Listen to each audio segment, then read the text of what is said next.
परमेश्वर समय समय पर पूरा किया चाहते हैं। आकाश से एक गौरैया जो 2 पैसे में बिकती है, उसका भी गिरना परमेश्वर की इच्छा के अनुसार होता है।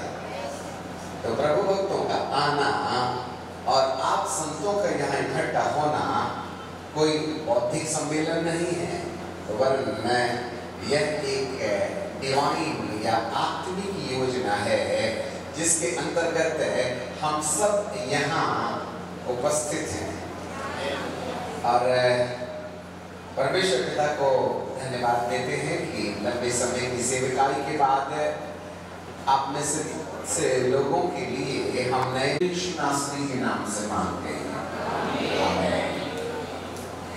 परमेश्वर पिता को हम धन्यवाद देते हैं कि परमेश्वर को कम कर लेना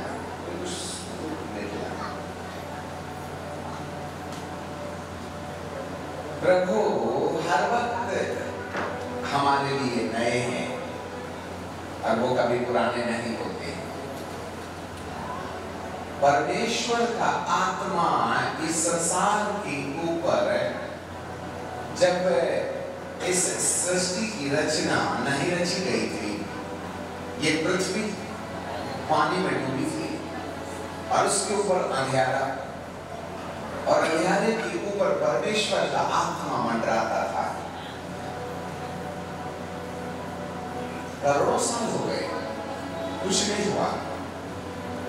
एक दिन परमेश्वर की सुबह हो गई और उसने कहा प्रकाश हो, और प्रकाश हो गया। फिर सांझ हो गई, दूसरे दिन फिर परमेश्वर की सुबह हो गई और सांझ हुई, दूसरा दिन हुआ।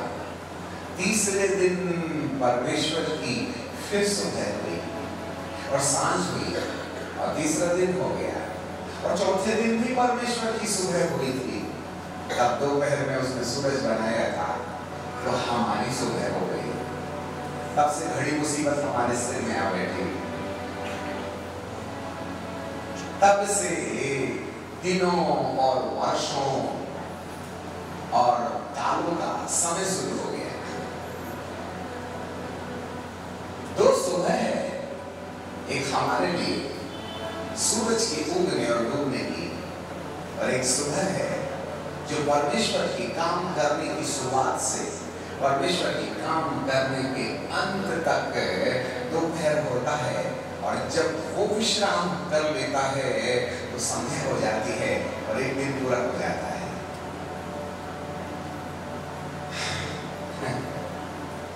परमेश्वर ने इंसान को 2 दुनिया से मिलकर के बनाया है, भौतिक दुनिया, आत्मिक दुनिया।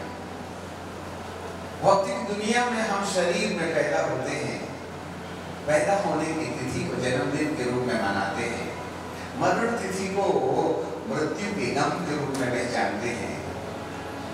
परंतु परमेश्वर जिसको तुम मरण कहते हो वह सोना है, कान में लटकाया वाला सोना नहीं, निद्रा वाला सोना। मैं लाजर को जगाने जाता, वो सो गया है, और चेलों को नहीं आया समझ में, हे प्रभु यहाँ से पैदल पैदल चले ना हम लाजर के गांव तक, तो 4 बार सुबह और शाम होगी, वो 4 बार सो के उड़ जाएगा, और तू जगाने जाता है। तो प्रभु ने कहा तुमको मेरी भाषा समझ में नहीं आती, मैंने तुम्हारी भाषा में कहना है, वो मर गया है।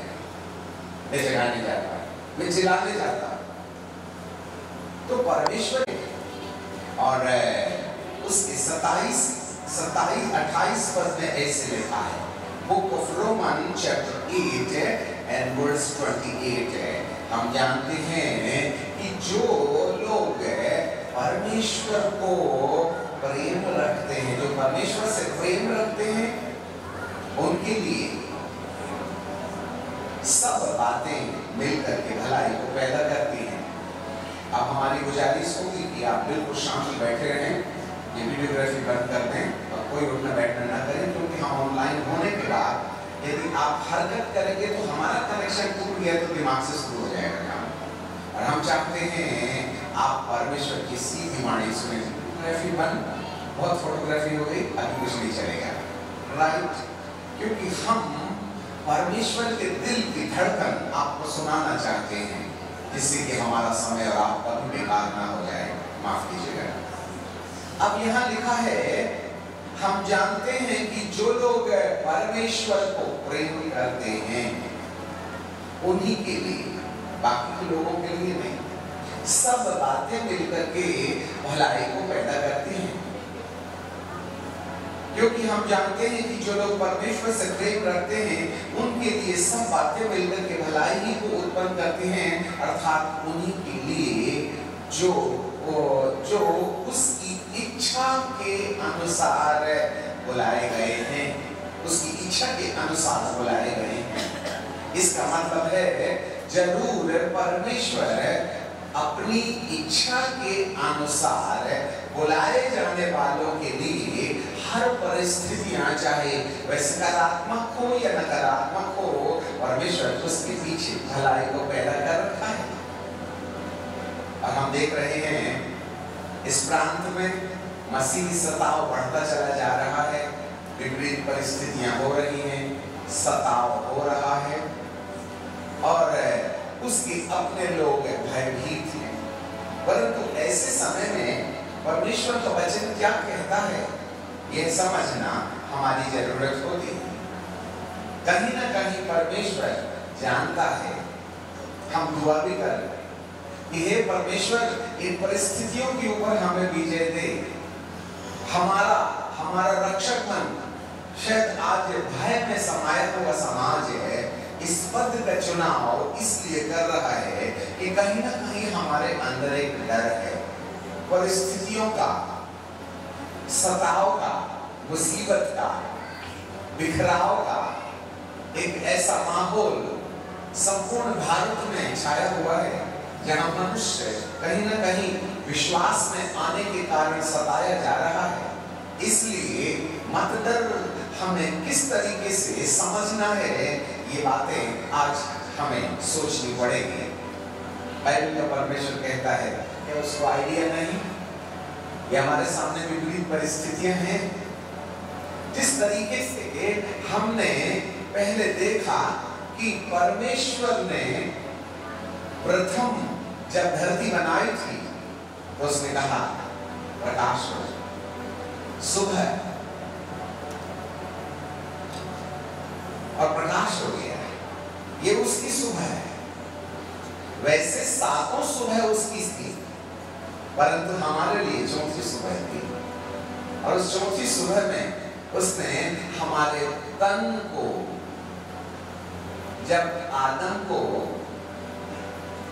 छठवें दिन बना दिया ना, तो परमेश्वर पिता ने कहा फूलो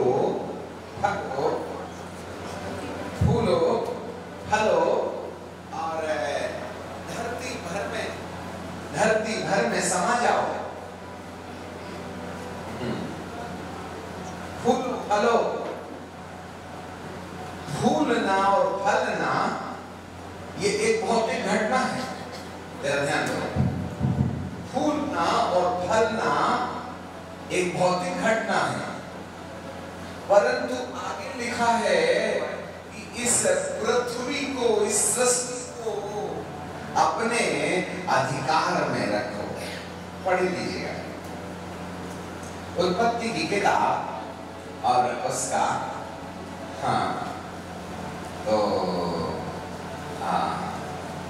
तीसरा अध्याय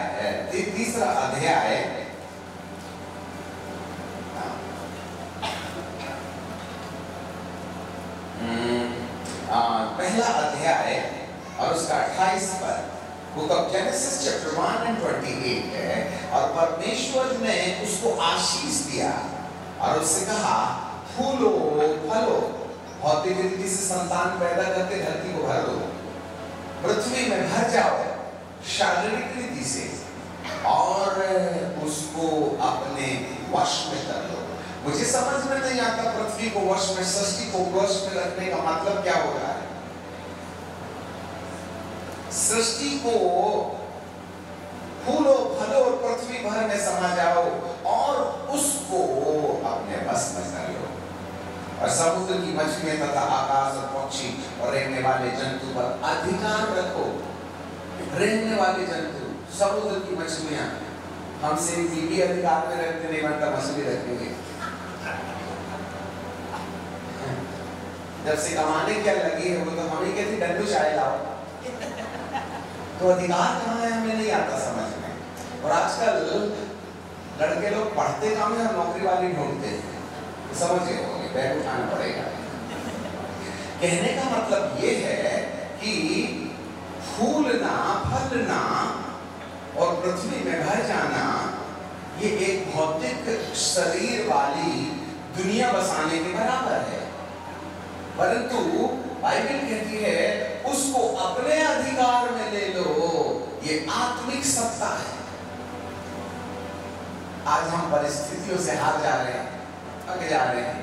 आदम को परमेश्वर ने पहले ही कहा था कि इस पृथ्वी को अधिकार में रख लो, इस सृष्टि को अधिकार में रख लो।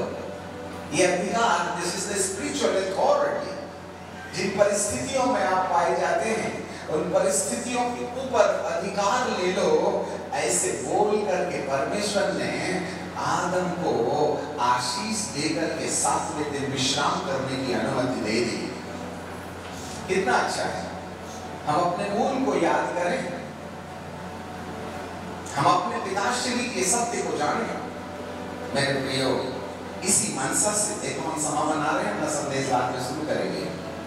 यहाँ बाइबल का परमेश्वर कहता है मैंने मनुष्य को 2 दुनिया से मिलकर के बनाया है। एक भौतिक दुनिया है जिसमें आता है शरीर और वो पैदा होता है और वो मर जाता है। इसको 70-80 साल लग सकते हैं। परंतु एक और दुनिया है जो इस दुनिया को जीवित रखती है और वह है आत्मा। और आत्मा परमात्मा से, और आत्मा मनुष्य के अंदर शरीर में पिरोए जाने से पहले वो अस्तित्व में थी। बाइबल हमें रोमियो की किताब में हमने 8वें अध्याय में पढ़ा कि उसने हमें जगत की उत्पत्ति से पहले जान लिया। We were in the existence before the foundation of this earth.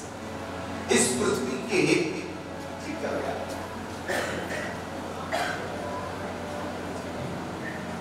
इस पृथ्वी के निर्माण से पहले जब परमेश्वर ने इस सृष्टि को नहीं रचा था, इस सृष्टि को नहीं रचा था, अंधकार में परमेश्वर का आत्मा मंडराता था। उस समय से परमेश्वर पिता ने जब वो स्वर्ग में थे अपनी आत्मा से एक तिनका निकाल करके अलग किया और उसको परिचय दिया। बोला वाह, हर मनुष्य जो पहला था और उसके बाद में वह आखिरी मनुष्य रहेगा, पहले मनुष्य से लेकर के आखिरी मनुष्य तक हर एक को परमेश्वर ने इस पृथ्वी बनाने से पहले अपनी आत्मा से अलग करके उसको एक परिचय दे पहचान लिया। ये था वो परमेश्वर जिसने हमारी आत्मा को जगत की उत्पत्ति से पहले ही अलग कर लिया और एक समय पर हम शरीर में पैदा हुए, पिरोए गए और हमारा अस्तित्व आया। उस समय से परमेश्वर हमें पहचान रहा है और जिस समय हम मां के गर्भ में गए तब से उसने हमको जान लिया एक ही उद्देश्य के लिए कि जब तुम इस धरती पर पैदा होगे तो तुम्हारा अपना एक काम होगा और वो काम है कि तुम परमेश्वर के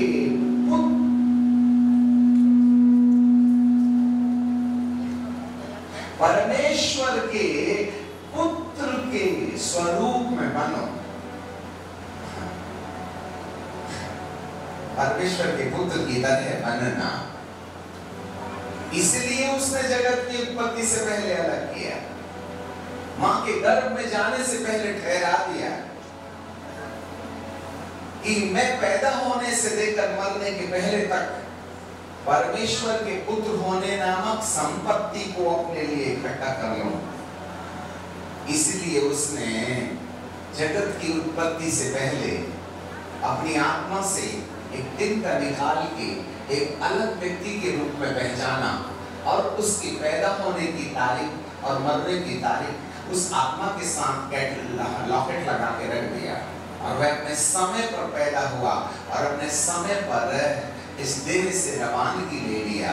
और उस समय से परमेश्वर ने हमारे लिए जो उद्देश्य रखा था उसको हम पूरा पैदा होने और मरने के बीच तक है। इसीलिए ये बाइबल हमें उन कर्तव्यों के बारे में बताती है जिसको हमने पैदा होने से लेकर मरने तक पूरा करना है। यही उसका उद्देश्य है मेरे प्रियो। This is the divine plan. जो उसको प्यार करते हैं ना, उसी को समझ में आता है कि परमेश्वर ने मुझे क्या बात के लिए बुलाया है। कई लोगों को तो खुद को प्यार करने की फुर्सत नहीं कि खाक परमेश्वर को करेंगे। एक ही तो बीबी है, उसको ही नहीं करते, बेचारी के गाल में रसीद काटते रहते हैं। जब हम अपनों को प्यार नहीं कर पाए तो क्या खाक आसमान के बादशाह को, जो करोड़ों मील दूर है, जहाँ कल्पना नहीं पहुंचती, वहां तक हमारी चुंगी कहाँ पहुंचेगी। पहले तो कमरे से बाहर निकल जाए तब ना ऊपर जाएगी। समस्या यही है, हम परमेश्वर को भौतिक बुद्धि से देखते और सोचते, परंतु आज हमें कुछ नए तरीके से सोचने की आवश्यकता है। मत डर। क्यों? आपको मालूम होवे परमेश्वर हमारी इस संसार की गाड़ी जो पटरी से उतर गई है ना, उसको पटरी में फिर से लाना चाहता है।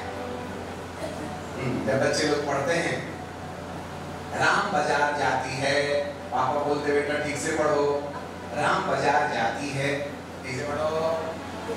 राम बाजार जाती है, ठीक से पढ़ो। राम बाजार जाती है, फिर देखना कान के नीचे ढका, जाती है नहीं, जाता है। समझ में आ गई? पापा बार बार क्यों बोलते हैं ठीक से पढ़ो? मिस्टेक हो गई। और फिर कान पर रसीद क्यों काटते हैं? क्योंकि हमारे अभी भी कान नहीं खुले कि पापा बार बार किस बात के लिए बोल रहे हैं, हमें सुधार करना चाहिए। और इसीलिए पापा डांट लेते हैं। और जब सीमा बढ़ जाती है तब दूसरा हथियार काम में लाना पड़ता है, तमाचा वाला। तब पापा आपने क्यों मारा? तो पापा खुद ही जवाब देंगे, जाती है नहीं, जाता है। कुछ मसीहियत को भी परमेश्वर कुछ सिखाना चाहते हैं। आपके सामने एक बड़ा सवाल होगा, 2020 में कोरोना में कितने लोगों की मृत्यु हो गई? खैर जो गए बाहर वाले थे, परंतु 21 में तो हमारा निपटारा हो गया ना। विश्व के सामने एक सबसे बड़ा प्रश्न था, भारत में ही याजकों की विदाई क्यों? ना दुनिया इसे समझ पाई और ना मैं और आप। ऊपर वाले का क्या माथा खराब हो गया है। 2 वर्षों में जो तबाही हमारे देश में हुई और संपूर्ण धरती पर, वो तो 22 आते बराबर हमारे दिमाग से। जब एक कुत्ता पानी में गिर जाता है ना, तो जैसे निकलता है जोर से यूं यूं यूं यूं करता है, तो उसके बदन के सारे पानी झटके के साथ निकल जाते। हमने भी 2020 और 21 की डरावनी परिस्थितियों को 22 आते बराबर झटका मार के अपने माथे से निकाल दिया। हम फिर वैसे रेगुलर हो गए जैसे पहले थे 19 में। आपको मालूम है क्यों? इन सारे प्रश्नों का उत्तर ना तकनीकी के पास है, ना राजनीति के पास है, और ना विश्व की मसीहियत के पास है, केवल परमेश्वर को छोड़कर। इसलिए आज हम आपका मनोरंजन करने नहीं आए, परमेश्वर के दिल के अंदर में छुपी हुई वो बात है जो हर परिस्थिति के पीछे सुसमाचार, उसके दिल की बातें, उसकी योजना छुपी हुई है। उसको समझने के लिए परमेश्वर हमें वक्त दिया चाहता है। मेरे प्रियो, यहाँ पर परमेश्वर कहीं ना कहीं हमें कुछ संदेश दे रहे हैं। ये बात जरूरी है कि जब कभी हमारे पास कोई विपरीत परिस्थितियां आती हैं, कोरोना आता है, बीमारी आती है, सताव आता है, गैर कानूनन हमारे ऊपर में कुछ थोपा वगैरह जाता है, तो हम परमेश्वर से प्रार्थना करते हैं कि हे परमेश्वर दया करो, दया करो, दया करो। और जब दया का सिलसिला चालू नहीं होता है तो हमारे अंदर में परमेश्वर के प्रति अविश्वास जागने लगता। हे परमेश्वर, हमने तो सरकार आने से पहले भी प्रार्थना किया था, परंतु तूने ला दिया, तो हम क्या करेंगे? भाई इलेक्शन के पहले आपने भी तो बहुत दुआएं की थी ना, फिर सुना क्यों नहीं? एक भी नहीं सुनता, हम जैसे पापी रहे होंगे। और आप तो धर्मी थे ना, कोई तो कोई रहा होगा धर्मी। फिर परमेश्वर ने इन विपरीत परिस्थितियों को क्यों आने दिया, जिससे कि ख्रिस्त विरोधी सत्ता इस देश के अंदर में कहीं ना कहीं हमारे लिए प्राणघातक हमला करे? इन सब बातों के पीछे परमेश्वर की आंखें बंद नहीं है, खुली हुई है। उसको मालूम है, एक भी भविष्यवक्ता कोरोना की भविष्यवाणी नहीं किया। अरे कलकत्ता में जब पुल गिरने वाला था तो टीवी यहोशुआ सब अफ्रीका में कह दिया था, भारत है, भारत है, भारत है, पुल गिरेगा, वहां इतने लोग मर जाएंगे। मेरा परमेश्वर कलकत्ता में गिरने वाले पुल की सच्चाई को नबी के अंदर पहले से बोला, और उसने महीनों पहले इस देश में, भारत देश में पुल के द्वारा गिरने के द्वारा मृत्यु की कहानी एडवांस में कह दी। इतने बड़े कोरोना की भविष्यवाणी आज तक किसी भी नबी ने नहीं कहा। आखिर ऐसा क्यों? क्योंकि कहीं न कहीं परमेश्वर हमें एक नए डायमेंशन में ले जा रहा है। आप बहुत अच्छे जो आज आ गए, परमेश्वर की इच्छा हमें समझ में आएगी। बाइबल में परमेश्वर कहता है, आज हम आपके लिए इधर उधर से कुछ ऐसी बातें निकाल करके समझाने की प्रयास करेंगे। घड़ी मत देखना, हम देखेंगे। रात हमारी है और सुबह तुम्हारी है। प्रकाशित वाक्य की किताब और उसका 5वां अध्याय और उसके पहले पद में बाइबल ऐसा कहती है, और जो सिंहासन पर बैठा था, मैंने उसके दाहिने हाथ में एक पुस्तक देखी जो भीतर और बाहर लिखी हुई थी, और वह 7 मोहर लगा करके मोहरित की गई थी या बंद की गई थी। फिर मैंने एक बलवंत स्वर्गदूत को देखा जो ऊंचे शब्द से प्रचार करता था, इस पुस्तक के खोलने और उसकी मोहर को तोड़ने के योग्य कौन? और न स्वर्ग में, न पृथ्वी में, न पृथ्वी के नीचे कोई इस पुस्तक को खोलने या उस पर दृष्टि करने के योग्य निकला। मैं फूट फूट करके रोने लगा। इस पुस्तक के खोलने और उस पर दृष्टि करने के योग्य कोई न मिला। तब प्राचीनों में से एक ने मुझसे कहा, मत रो, देख यहूदा के गोत्र का सिंह दाऊद का मूल उस पुस्तक को खोलने और उसकी मोहर को तोड़ने में जयवंत हुआ है। और मैंने उस सिंहासन के चारों ओर प्राणियों को और प्राचीनों के बीच में मानो एक बद्ध किए हुए मेमने को खड़ा हुआ देखा। उसकी 7 सींग और 7 आंखें थी, सारी पृथ्वी पर भेजी गई। उसने 7 सींग और 7 आंखें थी। ये परमेश्वर की 7 आत्माएं हैं जो सारी पृथ्वी में भेजी जाती हैं। बस यहाँ तक बहुत है। सिंहासन पर बैठा, सिंहासन पर बैठा, उसके हाथ में एक किताब है, उसके हाथ में एक किताब है।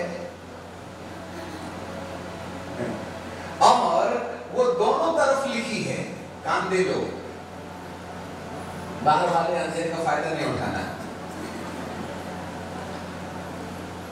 दोनों तरफ लिखी थी। पुराने जमाने में जब कैलेंडर चलता था ना तो 12 पन्ने का होता था। ऊपर में सर, फ्रंट में 1 महीने का ऊपर से नीचे तक और पीछे में मोरा। फिर कागज बचाने के लिए हमने दोनों तरफ छापना शुरू कर दिया तो कैलेंडर 6 पन्ने का हो गया। और ज्यादा कंजूसी आई तो 1 पन्ने में 2 कर दिया। तारीख तो तारीख ही ना होती, कागज बचाओ ना, तो 4 पन्ने के बजाय 6 पन्ने के बजाय 3 पन्ने में काम हो गया। पहले एक ही तरफ में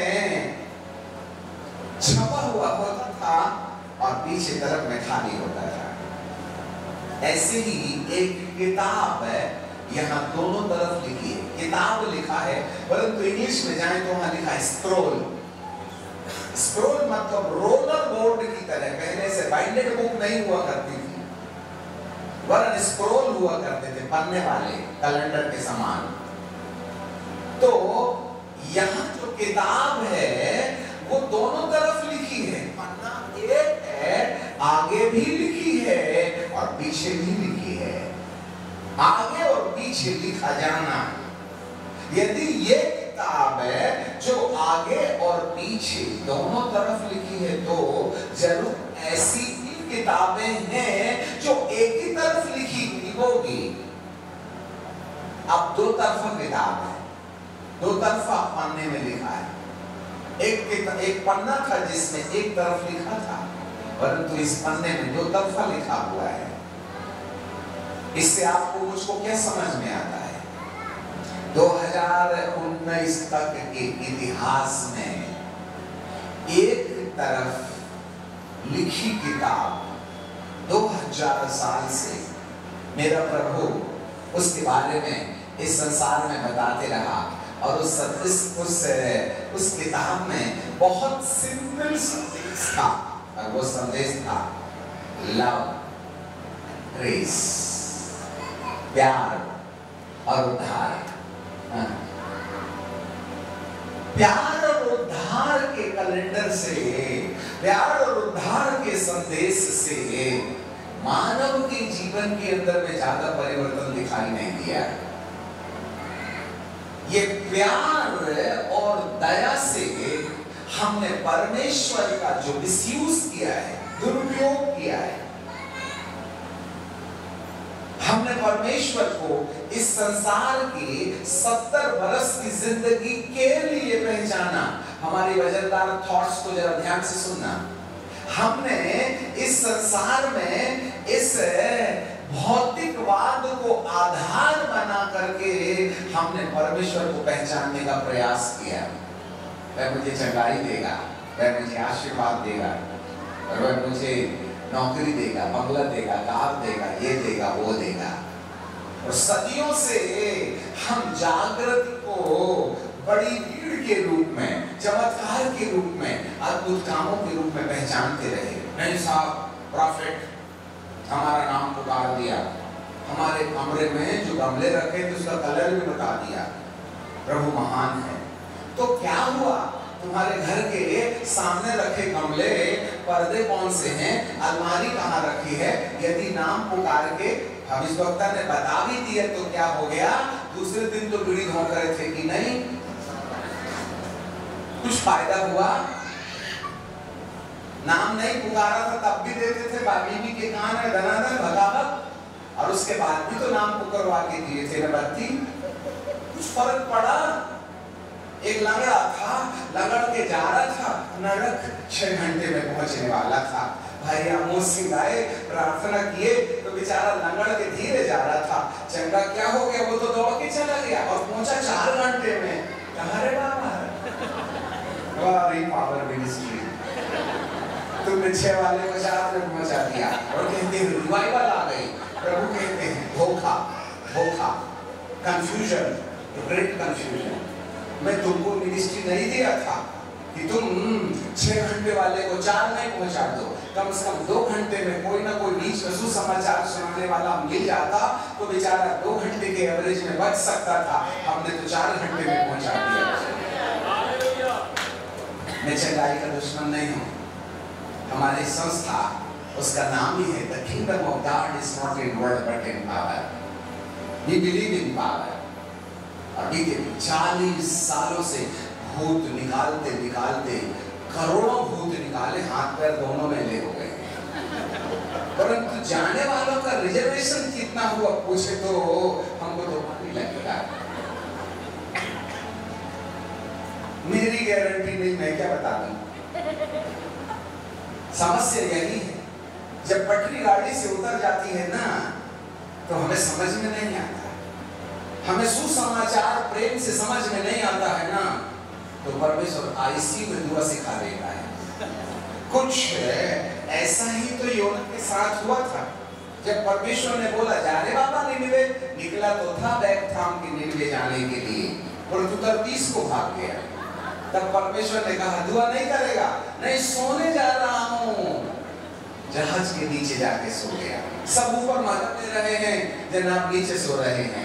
इतना बड़ा भविष्यवक्ता सोने चला गया, उसको और कोई जगह नहीं मिली। ईमानदारी से कहता है तू कौन से धर्म को मानता रे? बोले मेरे को समुद्र में फेंक दो, टेंशन खत्म हो जाएगा तुम्हारा। फिर भी उसका मिजाज बिगड़ा था, मरने तैयार है पर निनिवे जाने को तैयार नहीं है।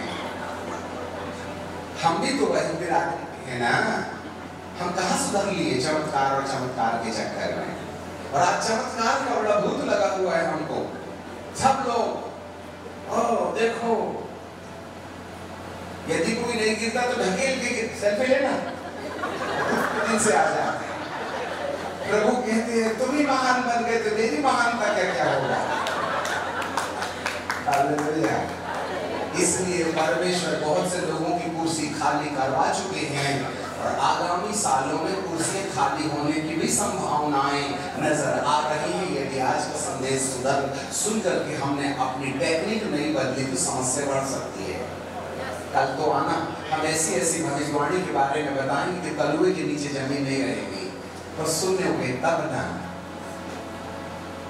डर के मारे कल से नाम आना बंद मत कर देना। सो परमेश्वर को कहीं ना कहीं एक ऐसा संदेश देने की जरूरत है। उसने 2000 साल से एक तरफा लिखी किताब जिसमें प्यार है, जिसमें दया है, संदेश दे दे करके हमको भौतिक संपन्नता में ले गया।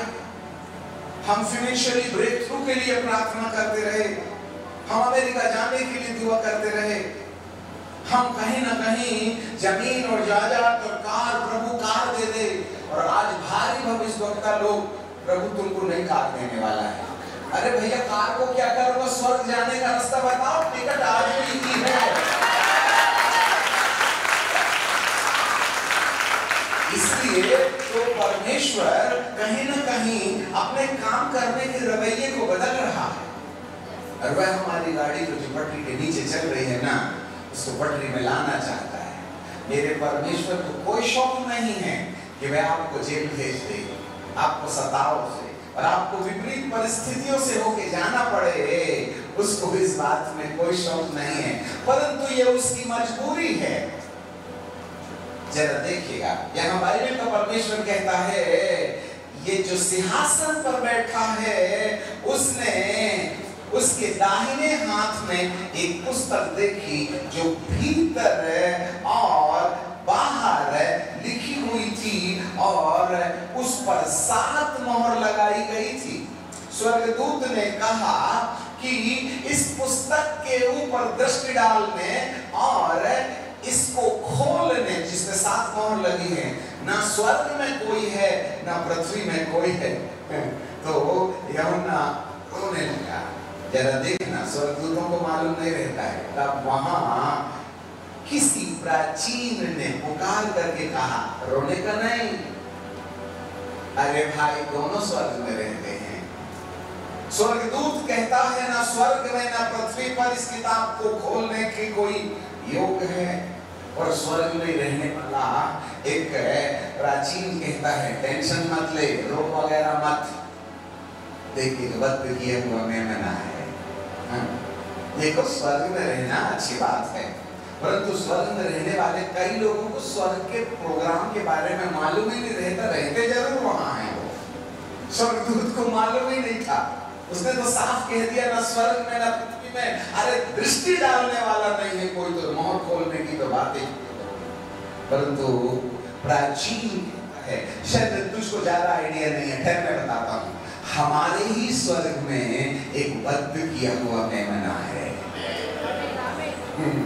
और उस बद्ध किए हुए मेमने का यहाँ एक नया परिचय है। Listen carefully, और वो परिचय है The Lion of Judah, यहूदा का सिंह।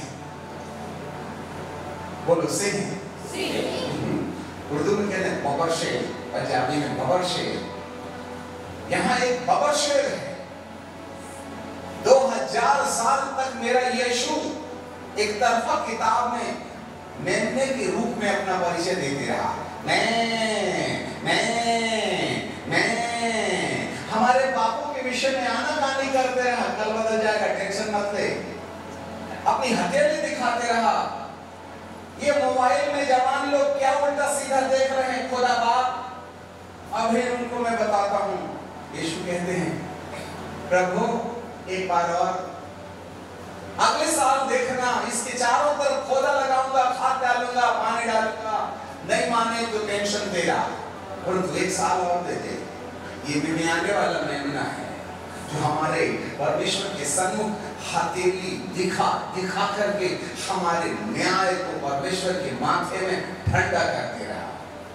परंतु यहाँ पर अब परमेश्वर अपने पुत्र यीशु को दूसरे परिचय में खड़ा करता है, और ये परिचय है वो मेमना नहीं है परंतु बबर शेर है।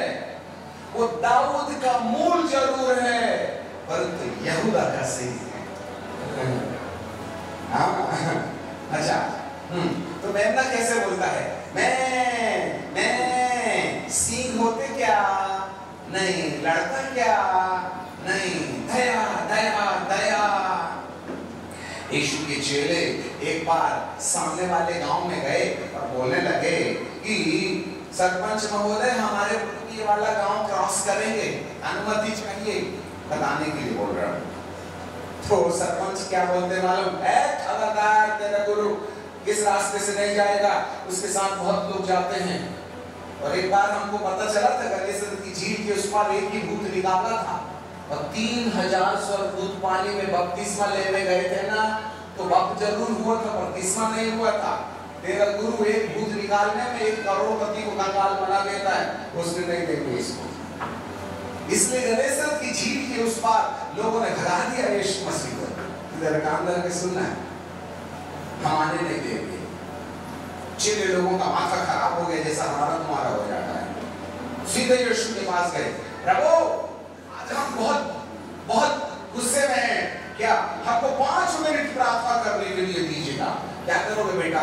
बोले ये सामने वाला गांव ना तुमको हमको जाने नहीं देता है, इसलिए हम परमेश्वर से प्रार्थना करेंगे कि वह स्वर्ग से आग बरसाए।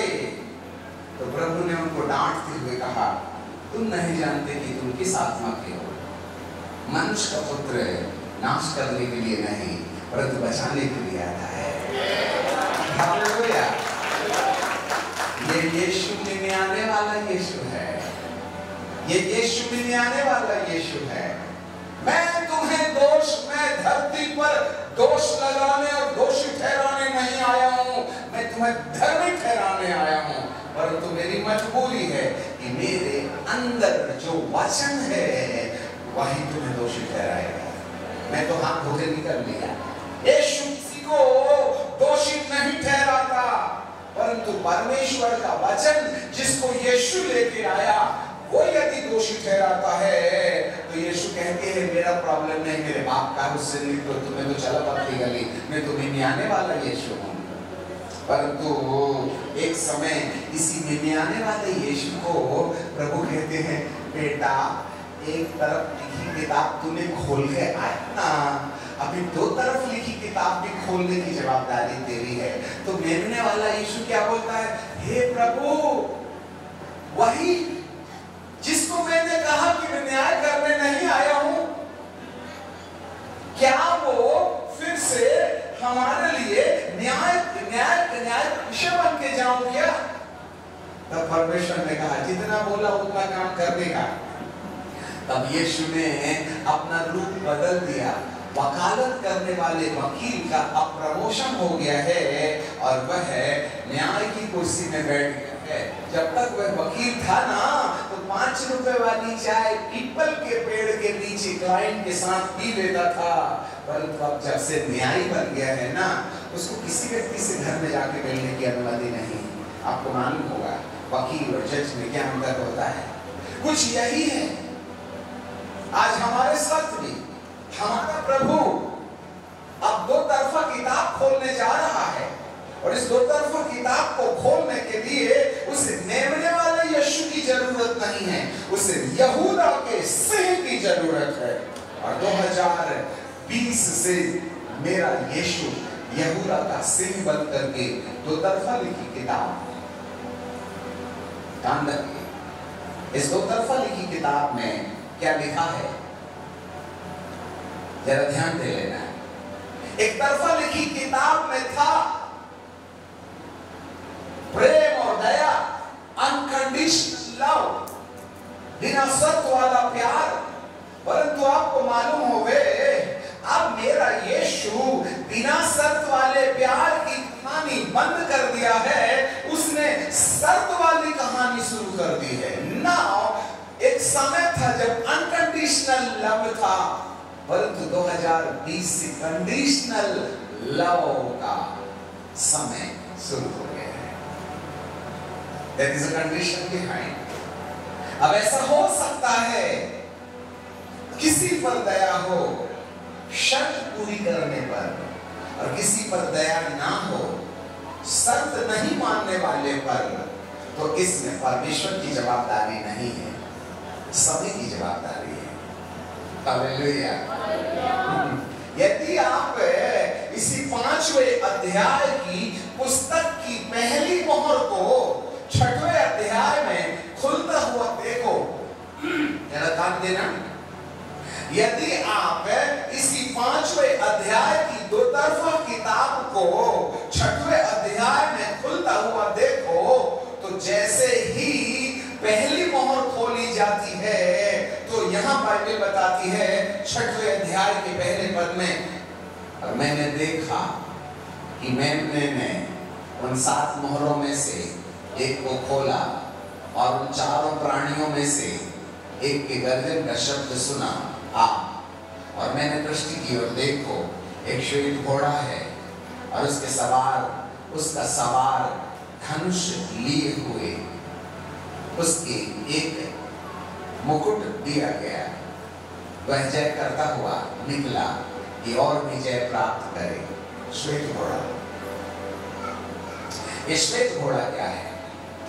एक ऐसा झूठा शासक, एक ऐसा झूठा शासन जो ख्रिस्त विरोधी है। कान धर के सुनो, एक ऐसा झूठा शासक, एक ऐसा झूठा शासन जो श्वेत घोड़े में बैठकर श्वेत कपड़े पहने, उद्देश्य है जय प्राप्त करना कि और भी जय प्राप्त करे, यह उसका उद्देश्य है।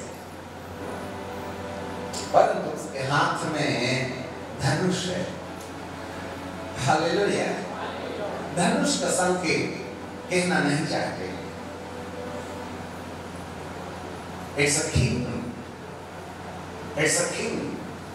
It's a time period. एक समय है। अब बाइबल में इस किताब के पहले मोहर तोड़े जाने से एक शासक के शासन की कहानी लिखी है। तो मैं परमेश्वर से पूछूं, हे परमेश्वर, आखिरकार तुम ये श्वेत घोड़े पर बैठे, श्वेत कपड़ा पहनकर धोखे से हमें शासन करने की मनसा से कि उसका शासन और भी बढ़ता चला जाए, ऐसे वाले शासक को अनुमति देते क्यों हो? इसकी जरूरत क्या है? तब प्रभु मुझे उत्तर देंगे, इसकी जरूरत है क्योंकि तुमने मेरे एक तरफा लिखी प्रेम और दया की कहानी का दुरुपयोग किया। तुम समझ नहीं पाए कि वास्तव में मैं चाहता क्या हूं। फूलो फलो, पृथ्वी भर में समा जाओ, ये तो तुम समझ गए। तुमने मेरी मृत्यु, तुमने मेरे प्यार, मेरी दया को अपनी भौतिक संपत्ति, भौतिक चंगाई, भौतिक आशीर्वाद तक सीमित रखा, परंतु तुम मेरी ओरिजिनलिटी नहीं पहचान पाए। हालेलुया। सब लोग तुम्हारे तरफ ध्यान दें। तुमने मेरी वास्तविकता समझ नहीं पाई कि मैंने तुम्हारी आत्मा को जगत की उत्पत्ति से पहले अपने आत्मा से अलग करके किस उद्देश्य से अलग किया। तुम जब मां के गर्भ में गर्भधारित होने जा रहे थे, उस समय मेरी नजर तुम्हारे मामा के गर्भ में थी। उस समय मैंने तुमको चुना था कि धरती पर पैदा होने के वक्त तुम संपन्नशाली बनकर के मर मत जाना, वरन इसलिए कि तुम मृत्यु के पहले अपनी वो बुलाहट को, जिस बुलाहट के अंतर्गत यदि तुम मेरे समर्पण में रहो, मेरी योजना को समझो, तो मैं तुम्हारे इस 70, 80, 90 साल की जिंदगी को करोड़ों करोड़ साल की अनंतकालिक जिंदगी में बदल दूंगा। इस बात की सत्यता को समझाना मेरी मजबूरी बन जाती है। Hallelujah, praise the Lord. इसलिए भाई साहब, हमको तो नौकरी दे दो, भले नरक जाए, चंगाई दे दो, जो होगा देखा जाएगा। अरे ज्यादा से ज्यादा कल मरने वाला आज मरेगा, और ज्यादा से ज्यादा नरक जाएगा, और क्या होगा? बाप रे बाप, नरक को तो तुम मुंबई कलकत्ता समझते हो गए और दूसरे दिन ट्रेन में बैठ के आ गए। No fear. आज कोई अनंत जीवन की बात नहीं करता, सब चढ़ाई और छुटकारे का ड्रम ढोलक बजा रहे हैं, और हमको उसी में मजा आता है। मुझे समझ में नहीं आता, एक बार चंगाई पाए तो दोबारा कभी बीमार नहीं पड़ेगा। शादी नहीं हो रही थी तो परेशान थे, दुआ करे तो हो गए। अब बच्चे नहीं हो रहे हैं तो परेशान है, तो दुआ करे तो वो भी हो गए। अब कर दिए तो मास्टर जी ये बच्चा शैतानी करता है, गांधीगिरी करता है, ये क्यों नहीं बोलते? तुमको और कोई नाम नहीं लगा? बकरा कहीं का, कुत्ता, गधा, मरता भी नहीं। तुमको धरती पर गांधी और कोई लोग नहीं मिले? सुभाष चंद्र बोस, कुत्ता बकरा मिला? अरे मैडम, तुम्हें तो अपनी औलादों के नाम रख लिए, क्या पीएचडी है बकरा कहीं का? और हमसे दुआ कराते हो जब सिंह मारता है तब, और शादी के पहले किसी बिटिया को लेके आ जाता है तो कहते नाक कट गई, मैं क्या रिपेयर कर दूं? जिंदगी में बकरा बोलते रहे अपनी औलाद को, कुत्ता कहेगा तो कभी पास ही नहीं होने वाला है। सारे जानवरों की लिस्ट अपने बच्चों के नाम पर, कभी तो बोलते आ मेरा एलिया, आ मेरा मूसा। कोई माँ बाप बोला मेरा एलिया देखो आ रहा है, मेरा मूसा आ रहा है, मेरा अब्राहम आ रहा है, सब कुत्ते बकरे बोलते। हमें पता नहीं है दूसरे आसमान वाला भविष्यवाणी का वरदान दिया कि तीसरा, हमें समझ में नहीं आई। हम अपने परमेश्वर को बहुत जोतते रहे, जबकि वो हमको कहीं ना कहीं अनंतकालीन जीवन में लाना चाहता है। और यही एक सबसे बड़ा काम है कि वह हमारे लिए एक ऐसा आयाम, जब यहूदा का सिंह हमारे जीवन में काम करना लगे। जी हाँ, आज सताव क्यों आ रहा है? आपको क्या लगता है? परमेश्वर का मिजाज बिगड़ा है क्या? नहीं नहीं नहीं नहीं, उसका मिजाज का भी नहीं बिगड़ता। तो फिर देखता सुनता क्यों नहीं? वो बिल्कुल टेंशन में नहीं है, वो टेंशन फ्री है मेरे प्रियो। फिर वो चाहता क्या है, यही तो समझना चाहिए। काम दे दो। बाइबल का परमेश्वर कहता है आने, हेलो, प्रेज़ द लॉर्ड। जब हम कहें हेलो तो आपने बोलना है यस। जवाब दिया तो जाग रहे, नहीं तो सो गए, नहीं तो गए कोमा में। हेलो, पता तो चले सांस चल रही है। हालेलुया। अब एक बात बताइए, उनको मत देखो, हमें देखो। क्या कारण है कि परमेश्वर हमारी नहीं सुन रहा है? सताव के लिए तो सब दुआ कर रहे हैं।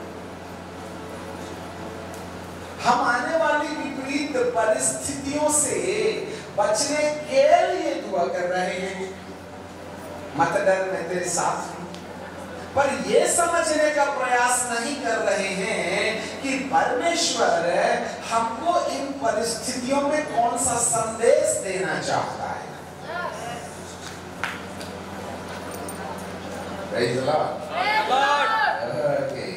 कमाल के लिए एक और पद पढ़ते हैं।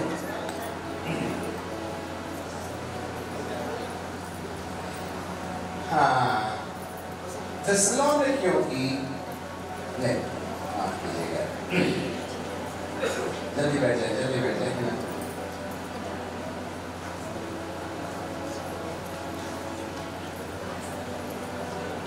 दूसरा थिस्सलुनीकियों की किताब है और उसका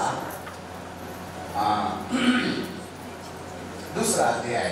देखो, आज समय बनाने में हमारा समय खत्म हो गया, हमने संदेश शुरू नहीं किया अभी ना, परंतु आपको समझ में जरूर आ जाएगा कि हम कल क्या कहना चाहते हैं। ठीक है, दूसरा थिस्सलुनीकियों की किताब उसका दूसरा अध्याय और उसका 1 पद से, हे भाइयों, हम अपने प्रभु यीशु मसीह के आने और उसके पास अपने इकट्ठा होने के विषय में तुमसे विनती करते हैं। जरा ध्यान देना। हे भाइयों, हमारे प्रभु यीशु, पिटाई शुरू करो दुष्ट आत्माओं की, मारो मारो मारो, अग्नि से जलाओ। आंखों को अंधा करने वाली आत्माएं, बीमारी पैदा करने वाली बदरूहें, पश्चाताप नहीं करने के लिए दबाव देने वाली आत्माएं, जिनकी आंखों को सुसमाचार के सत्य के लिए अंधा कर दिया। दूसरा कुरिन्थियों 4:4 के अनुसार इस संसार के ईश्वर ने जिनकी आंखों को अंधा कर दिया है, उनकी आंखों को खोलने के लिए बाबा शेर दहाड़ना शुरू करे। Yes, now this is your time Lord. ये तेरा समय आ गया है, ये तेरा समय आ गया है। जो आत्मिक अंधे हैं उनकी आंखें खोल दे, जो शारीरिक रीति से बीमार हैं उनकी बीमारी को छू ले, जो प्रभु अंधकार की ताकत की पकड़ में जो टोने का शिकार, जो कहीं ना कहीं बंधन में पड़े हुए हैं, अरे पिता, उनके ऊपर आपकी पवित्र आत्मा की चमचमाती हुई आग उतर आए। यस, पीटो हर अंधकार की यीशु नासरी के नाम में आज्ञा देते हैं, इनके जीवनों से निकल के बाहर आ जाए। यस, हाँ पिताजी, यस, तेरी महिमा उतर रही है, तेरी महिमा उतर रही है। जो शारीरिक रीति से बीमार हैं, एक करंट के समान आपकी चंगा करने वाली महान सामर्थ बह रही है। प्यारे बेटा, आप उन्हें छू रहे हैं, आप उन्हें छू रहे हैं, आप उन्हें छू रहे हैं, आप उन्हें छू रहे हैं, आप उन्हें छू रहे हैं, आप उन्हें चंगाई यीशु नासरी। इसी समय हर प्रकार की अंधकार की ताकतें जो हमारे मन को आपका सत्य समझने में रुकावट पैदा करते हैं, के सारे श्राप यीशु के नाम में हट जाए। पिता परमेश्वर, आपकी दया के लिए धन्यवाद, आपकी दया के लिए धन्यवाद। आपने बहुत से लोगों में से अपनी महिमा का प्रकाश बहा दिया। यस लॉर्ड, आपका तेज बह रहा है प्यारे बेटा, आपका तेज बह रहा है प्यारे बेटा। बाबा शेर यहाँ काम कर रहे हैं, बाबा शेर यहाँ दहाड़ रहा है। यस लॉर्ड, आज हर एक अंधकार की शक्तियों को ललकारिए, हमारे को अधिकार दीजिए कि वह इनके शक्तियों को छोड़ दे। प्यारे पिताजी, हम आपको धन्यवाद देते हैं। पिताजी, आपकी आराधना करते हैं। स्वामी, आपके नाम को धन्य धन्य करते हैं, आपको आदर देते हैं। सब बातों में श्रेष्ठ स्थान देते यीशु नासरी के नाम से। आमीन। अपनी आंखें बंद किए।